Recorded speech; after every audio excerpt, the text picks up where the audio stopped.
Today, very exciting video about the Bell & Howell 220. Look at that. John, the T's kind of have the same T as, remember, Two Guys? Yeah, it was a big font back then. Yeah, 220. This came out in the late 1950s. Now, once in a while, I'll buy a camera on eBay, as I did this one, and I got the book that came with it.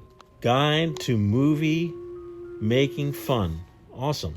It's really great to have the book. What will steer you wrong in 2022 and beyond is exposure, setting your sundial. Even as far back as the 1950s, companies were trying to steer you towards stupidity. No! They would sell you film, but they wouldn't tell you what the ISO of the film was, black and white or color. The widest aperture is only 2.5, and there's no information regarding the ISO of your film. It's just black and white or color. And the film's ISOs were very, very different back in the 1950s and 60s. So if you're shooting our color film and you put color, bright sun, this is not the proper ISO and will steer you the wrong way. You will wind up with a grossly overexposed film. Please do use a handheld light meter or a light meter app for your phone. So to use this camera, it takes no batteries. The Bell & Howell 220 comes with a 13mm fixed lens, no focusing, and the lens does not screw off the camera. Any additions to it, like let's say telephoto or wide angle, you would have to search on eBay for the accessories that came with this camera. Here is your front of your eyepiece.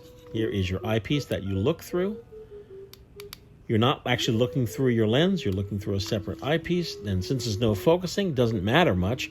It's a fully manual camera, no batteries in this camera, so that means you wind.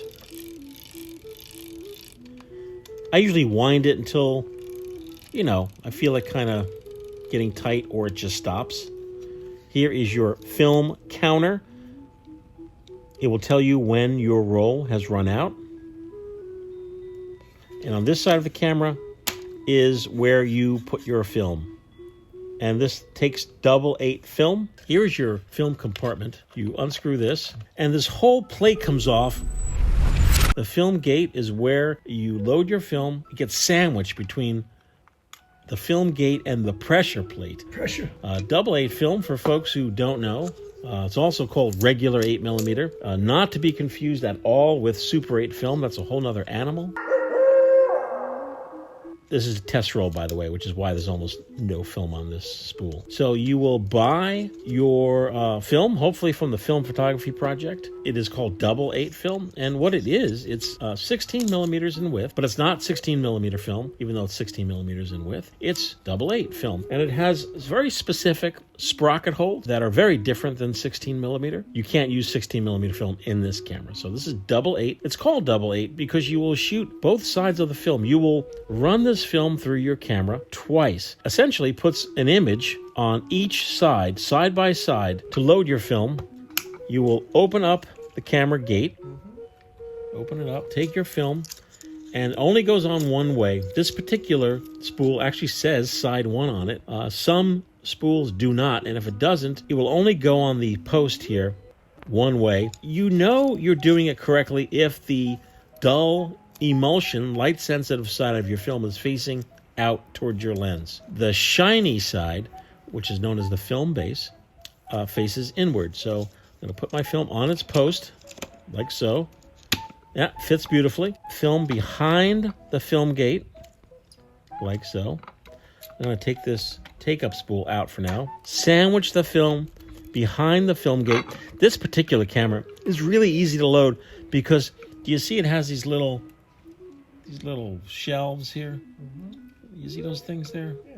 Once it's in, you close the film gate. Oh, that's nice. And now I'm going to just roll off a few frames. Whoa. So now I'm going to take the take-up spool. The take-up spool usually has an arrow on it that tells you what's happening. Oh, same thing, only goes on one way. On the post. Oh, very nice. I love it. Close it up. We just finished shooting side 1 of this very short test roll. One very important tip when you're shooting your regular 8 film is to not open this door while you're shooting to check to see if your film has run out. If you open the door many times to check your film, every time you open your door, you will be exposing your film to light, and you'll be kind of ruining your film. It's called flashing. You're flashing your film. Okay, take the roll out. This is their take-up spool, and what you will do is flip it. Flip it good. Yeah, flip it. And then you will take your roll that was your film roll, take it out, and you will flip it. It just so happens this roll says side 2. And now you'll go through the same exercise again. You'll put the film on the post. You sandwich it behind the gate, and there's those 2 ledges in this camera that are going to capture the film. Watch. Oh, it really just slides right in. Close the gate. Take your spool that you flipped. Your film spool is now your take-up spool. Yes. Beautiful. Now you entomb your film. Okay. And now you're ready to shoot side 2. Open up film compartment. Open up the gate. Take your film out. There it is.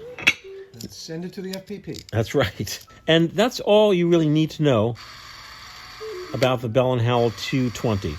As I said, a lot of vintage cameras come with some kind of guide that will steer you wrong. And that's the most important thing when shooting modern film, is to make sure you use the proper f-stop and to use a light meter app. And I'm stressing this because so many folks send their film to us, the Film Photography Project, to develop and scan. And I keep seeing week after week, day after day, hour after hour, minute after minute, grossly exposed film. That's because you folks are using this horrible guide, which wasn't horrible in 1960. It was a godsend in 1960, but a horror in 2022. Horror and moral terror. But a horror in 2022. That's it for this video. These cameras are extremely cheap. Film and developing and scanning is not. So that's why I'm stressing, with a little extra care, you can take amazingly wonderful home movies. Have a great time. We'll talk to you soon. Seems 1,000 centuries ago.